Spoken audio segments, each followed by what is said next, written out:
ഇപ്പോൾ നമ്മോടൊപ്പം രാഷ്ട്രീയ നിരീക്ഷകൻ ശ്രീ ജോർജ് പൊടിപ്പാറ ചേരുകയാണ്. ശ്രീ ജോർജ് പൊടിപ്പാറ, ഇപ്പോൾ കേരളത്തിലെ നിരീക്ഷകരുടെ കൂടിക്കാഴ്ച, MLA-മാരുമായിട്ടുള്ള കൂടിക്കാഴ്ചയ്ക്ക് ശേഷം, മുതിർന്ന നേതാക്കളുമായിട്ടുള്ള കൂടിക്കാഴ്ചയ്ക്ക് ശേഷം ഡൽഹിയിലെത്തി. പിന്നീടുള്ള ചർച്ചകളിലായിരിക്കും മുഖ്യമന്ത്രി ആരെന്നുള്ള കാര്യത്തിൽ ഒരു തീരുമാനം വരിക. ഈ പറഞ്ഞതുപോലെ തന്നെ ഞായറാഴ്ചയോടുകൂടി ഒരു പക്ഷേ അന്തിമ തീരുമാനത്തിലേക്ക് എത്താൻ കഴിയും എന്ന് കൂടി പ്രതീക്ഷിക്കുന്നുണ്ട്. എന്നിരുന്നാലും നിലവിലെ തട്ട് അത് KC വേണുഗോപാലിന് തന്നെയാണ് അനുകൂലമായിരിക്കുന്നത് എന്നുള്ളൊരു സൂചന കിട്ടുന്നു. അങ്ങനെയെങ്കിൽ വീണ്ടും കേരളത്തിലൊരു വലിയ മാറ്റം, അതായത് ഒരു സമയത്ത് ഒരു 20 വർഷം മുന്നേ AK ആൻ്റണി എങ്ങനെ കടന്നു വന്നോ അത്തരത്തിൽ KC വേണുഗോപാൽ ഒരു സർജിക്കൽ സ്ട്രൈക്കിലൂടെ കേരളത്തിൻ്റെ മുഖ്യമന്ത്രി സ്ഥാനത്തേക്ക് കടന്നു വരുമെന്ന് പ്രതീക്ഷിക്കാം. അതിന്റെ സാധ്യത നമുക്ക് ഇപ്പോഴത്തെ അവസ്ഥയിൽ തള്ളിക്കളയാൻ പറ്റുമെന്ന് ഞാൻ വിചാരിക്കുന്നില്ല. കാരണം MLA-മാരുടെ പിന്തുണയാണ് നിർണായകമെങ്കിൽ കിട്ടുന്ന സൂചനകളെല്ലാം അനുസരിച്ച് കൂടുതൽ MLA-മാർ ശശി വേണുഗോപാലിനൊപ്പമാണ് എന്നാണ് നമുക്കറിയാൻ കഴിയുന്നത്. പക്ഷേ MLA-മാരുടെ സംഖ്യ മാത്രമാണ് മാനദണ്ഡമെങ്കിൽ അങ്ങനെ MLA-മാരുടെ കൂടുതൽ പിന്തുണ കിട്ടാൻ KCക്ക് അനുകൂലമായിട്ടുള്ള സാഹചര്യങ്ങൾ ഉണ്ട്. AICCയുടെ ഭാഗമാണ്, അദ്ദേഹം ഹൈക്കമാൻഡിന്റെ ഭാഗമാണ്. മാത്രമല്ല ഇതിലെല്ലാ കാര്യങ്ങളിലും ഇടപെടുന്ന സംഘടനാ ചുമതലയുള്ള AICC ജനറൽ സെക്രട്ടറി എന്നുള്ള നിലയ്ക്ക് അദ്ദേഹത്തിന് ഒരുപാട് സൗകര്യങ്ങൾ കൂടുതലുണ്ട്.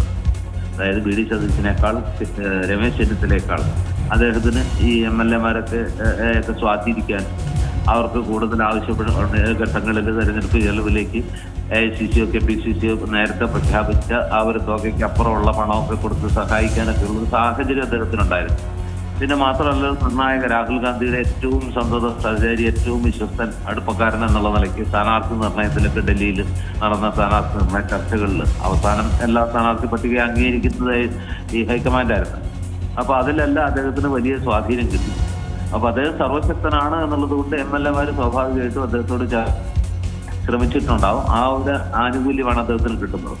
പക്ഷെ അതിന്റെ മാത്രം ബലത്തിൽ കേരളത്തിലെ ജനവികാരം കണക്കിലെടുക്കാതെ ഈ വലിയ വിജയത്തിന്റെ യഥാർത്ഥത്തിലുള്ള അണിയറ ശില്പി അല്ലെങ്കിൽ മുൻനിര പടനായകൻ ആര് എന്ന് മനസ്സിലാക്കാതെ ഈ MLA-മാരെ തലേണ്ടി നോക്കി മാത്രം കിട്ടുന്നു ആ ഒരു ഫലത്തിന്റെ പേരിൽ KC വേണുഗോപാല് കേരളത്തിന്റെ മുഖ്യമന്ത്രിയായി വരുന്നൊരു സാഹചര്യം ഉണ്ടായാൽ അതൊരു ദുരന്തമായി മാറും എന്ന് ആശങ്കപ്പെടാനുള്ള എല്ലാ സാഹചര്യങ്ങളും.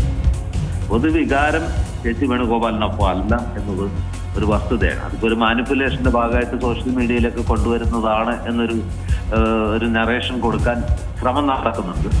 VD സതീശൻ പിണറായി വിജയനെ പോലെ ഏകാധിപത്യത്തിന്റെ, അതായത് എല്ലാ അധികാരങ്ങളും എല്ലാ ക്രെഡിറ്റും തനിക്കാക്കി മാറ്റാനുള്ള ഒരു മാനിപ്പുലേഷൻ നടത്തുന്നുണ്ട് എന്നൊക്കെ പറയുന്നുണ്ടെങ്കിലും കേരളത്തിലെ അരിയാഹാരം കഴിക്കാൻ എല്ലാവർക്കും അറിയാം ഇതൊരു മാനിപ്പുലേഷന്റെ ഭാഗമല്ല. കേരളത്തിലെ UDF വോട്ട് ചെയ്ത ജനസാമാന്യങ്ങളിൽ അത് എല്ലാ തലത്തിൽപ്പെട്ടവരും, ബുദ്ധിജീവികളാകട്ടെ അല്ലെങ്കിൽ സാധാരണക്കാരാവട്ടെ, കർഷകരാവട്ടെ, വിവിധ പ്രായ വിഭാഗങ്ങളിൽപ്പെട്ടവരാകട്ടെ, അവരെല്ലാം ആഗ്രഹിക്കുന്നത് ഈ തെരഞ്ഞെടുപ്പിൽ മുഖ്യമന്ത്രി സ്ഥാനത്തേക്ക് VD സതീശൻ വരണം എന്ന കാര്യത്തിൽ ഒരു സംശയമില്ല. അതിനെ ഏതെങ്കിലും രീതിയിൽ അത് അങ്ങനെ അല്ലാതായി മാറുന്നുണ്ടെങ്കിൽ അത് ഈ തെരഞ്ഞെടുപ്പിന്റെ മുഴുവൻ ശോഭ കെടുത്തും, UDF-നുണ്ടായി വലിയ നേട്ടത്തിന്റെ മുഴുവൻ ശോഭ കെടുത്തുന്നതായിരിക്കും. അത് ഭാവിയിൽ കോൺഗ്രസിനും UDF-നും വലിയ തിരിച്ചടി ഉണ്ടാക്കാനുള്ള എല്ലാ സാധ്യതയും. ഇനിയിപ്പോൾ നമ്മൾ കണ്ടതായിരുന്നു തിരഞ്ഞെടുപ്പിന് മുന്നേ MLA-മാരെ തിരഞ്ഞെടുക്കാൻ, സ്ഥാനാർത്ഥികളെ തിരഞ്ഞെടുക്കാൻ വേണ്ടി KC വേണുഗോപാൽ കൃത്യമായൊരു ഇടപെടൽ നടത്തിയിട്ടുണ്ടായിരുന്നു. രാഹുൽ ഗാന്ധിയുടെ തന്നെ ഇടപെടൽ ഉണ്ടായി എന്ന് പറഞ്ഞിരുന്നു. അതിൽ വ്യക്തമായി തന്നെ ഏവർക്കും മനസ്സിലാക്കാവുന്നതാണ് ആരുടെ ശുപാർശ ആയിരുന്നു എന്നുള്ളത്. അത്തരത്തിൽ KC വേണുഗോപാൽ ഹാൻഡ് പിക്ക് ചെയ്ത ഒരു കൂട്ടം MLA-മാരാണ് ഇപ്പോൾ കോൺഗ്രസ് മന്ത്രിസഭയിൽ ഉണ്ടാകാൻ പോകുന്നത്. അങ്ങനെ വരുമ്പോൾ സ്വാഭാവികമായും KCക്ക് അനുകൂലമായൊരു സാഹചര്യം ഉണ്ടാകുന്നു ഒരു ഭാഗത്ത്. ഇനി ഈ പറയുന്നത് പോലെ മുഖ്യമന്ത്രിയെ തീരുമാനിക്കേണ്ടത് MLA-മാരാണോ അതോ ജനവികാരം മാനിച്ചുകൊണ്ടാണോ അത്തരത്തിലൊരു തീരുമാനം എടുക്കേണ്ടത്? ഏത് രീതിയിലാണ് അതിനി മുന്നോട്ട് പോവുക? സാങ്കേതികമായ കാര്യം പറഞ്ഞു കഴിഞ്ഞാൽ MLA-മാർ തീരുമാനിക്കുന്ന ആൾ തന്നെ ആയിരിക്കും മുഖ്യമന്ത്രി. പക്ഷേ ജനവികാരത്തെ മാനിക്കാതെ വന്നാൽ അതൊരു വലിയ തിരിച്ചടിയായി മാറുമെന്ന കാര്യത്തിൽ എത്രത്തോളം താങ്കൾ വിശ്വസിക്കുന്നു? ഈ സാങ്കേതികമായിട്ടൊക്കെ പറയുമ്പോൾ MLA-മാര് കഴിഞ്ഞ തവണ MLA-മാരുടെ ഭൂരിപക്ഷം ഉണ്ടായിട്ടും പ്രതിപക്ഷ നേതൃസ്ഥാനത്തുനിന്ന് രമേശ് ചെന്നിത്തലയ്ക്ക് മാറി നിൽക്കേണ്ടി വന്നത് പാർട്ടിയുടെ ഒരു താല്പര്യം കണക്കിലെടുത്താണ്. അതായത് പാർട്ടിയെ വിജയ എന്താ പറയുക വഴിയിലേക്ക് തിരിച്ചു കൊണ്ടുവരാൻ ഒരു നേതൃമാറ്റം ആവശ്യമാണ് എന്നൊരു തോന്നൽ ഹൈക്കമാൻഡിന് ഉണ്ടായത് കൊണ്ടാണ്, AICCക്ക് ഉണ്ടായത് കൊണ്ടാണ് സ്വാഭാവികമായിട്ട് അവിടെ ഒരു നേതൃമാറ്റം ഉണ്ടായത്. പ്രതിപക്ഷ നേതൃസ്ഥാനം മാറേണ്ടി വന്നു.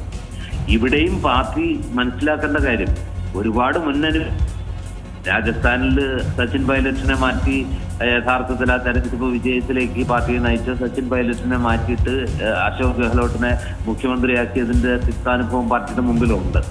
അതുപോലെ മധ്യപ്രദേശിൽ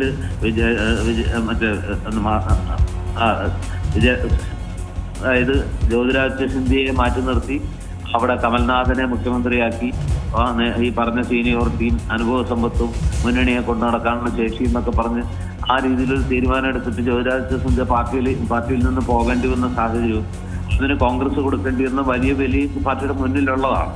അപ്പോൾ ഈ ഇതേ സാങ്കേതികത്വം തന്നെയാണ് പറഞ്ഞത് ഈ MLA-മാരുടെ തലയിണി നോക്കുന്നത്. പഞ്ചാബിൽ അമരീന്ദർ സിംഗിനെ മാറ്റിയത് ഏതാണ്ട് അങ്ങനെ തന്നെയാണ്. അപ്പൊ അതുപോലെ കർണാടകത്തില് വിജയത്തിനുള്ള എല്ലാ ചുക്കാൻ പിടിച്ച എന്താ പറയാ DK ശിവകുമാറിനെ മാറ്റിയിട്ട് ഈ സീനിയോറിറ്റി MLA-മാര് കൂടുതലുണ്ടെന്ന് പറഞ്ഞ് സിദ്ധരാമയ്യെ മുഖ്യമന്ത്രി അടുത്ത തെരഞ്ഞെടുപ്പിൽ ഇനി എന്ത് വില കൊടുക്കേണ്ടി വരും എന്നുള്ളത് പാർട്ടിക്ക് അപ്പോഴേ പറയാൻ പറ്റും. അതായത് ഒരു പാർട്ടിയെ നയിക്കാനുള്ള ശേഷിയും ഒരു വിജയത്തിലേക്ക് നയിച്ച നേതൃപാഠവും ഒക്കെ അവഗണിച്ചുകൊണ്ട് AICC-യിലെ പ്രത്യേക സൗകര്യം ഉപയോഗിച്ച് കുറെ MLA-മാരെ സ്വന്തം ചൽപ്പടിയിലാക്കി പാട്ടിലാക്കി വെച്ചിട്ട് അവരെ MLA-ഷിപ്പ് കൊടുത്ത് അവരെ എല്ലാ കൂട്ടത്തിൽ ചേർത്ത് പിടിക്കുന്ന ആ ഒരു മിടുക്ക് ഒരു ഈവൻ ഗ്രൗണ്ടിൽ വേണമല്ലോ മത്സരം. അപ്പോൾ MLA പോലും അല്ലാത്ത ഒരാളെ പിടിച്ച് ഈ MLA-മാരുടെ പിന്തുണ എന്ന് പറഞ്ഞ് കേരളത്തിന്റെ മുഖ്യമന്ത്രിയാക്കിയാൽ അത് ഏത് തരത്തിലുള്ള ഒരു ശരി വളരെ വ്യക്തമാണ് ശ്രീ ജോർജ് പൊടിപ്പാറ. വളരെ നന്ദി. ഏറ്റവും പുതിയ വാർത്തകളും വിശേഷങ്ങളും വിരൽ തുമ്പിലറിയാൻ സീ മലയാളം ന്യൂസ് എല്ലാ ഡിജിറ്റൽ പ്ലാറ്റ്ഫോമുകളിലും ലഭ്യം.